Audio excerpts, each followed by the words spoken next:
Commissioner Anambra State na Maka omenala njem nere nakwa njem mkpọrọ ndị Bokon Red Dawn Onyenji nakwa ndị ọrụ ya ndị ọzọ agago njem na Osikude Osinigwe Waterfalls nakwa Oliolio Stream dịcha na Nsugbe Council ime obodo Anambra East. Onye nta akụkọ anyị n'obi gọọmenti bụ Chibuzo Okoye kọrọ akụkọ a n'uju.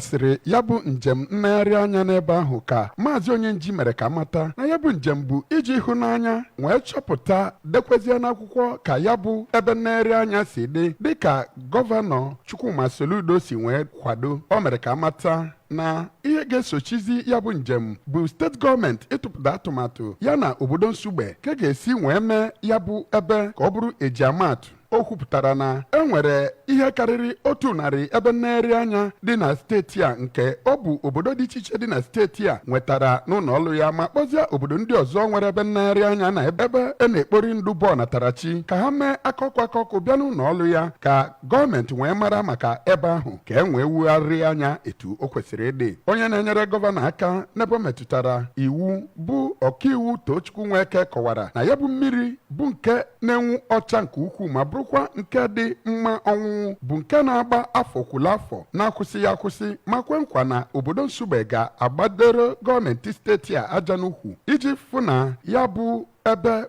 ebe wugharịrị ka ọ bụrụ ebe nnagharị anya ejiamatụ. N'okwu nke ya ka onye President General nke Nsugbe Development Union bụ Dọkịta Robert Ezeanwụ mere ka mata na ya bụ mmiri agbago ihe karịrị 1,000 afọ na 100,000 afọ atọ ma kwuo na ewugharị anya etu ọ kwesịrị na ọ ga-emepe obodo Anambra ma nyekwa ụmụ na-eto eto ọlụ nwetazikwa ego tii n'akpa gọọmenti site na Nsugbe nke dị n'okpuru ọchịchị Anambra East. Aha m bụ Chibuzo Okoye maka akụkọ ụwa ABS.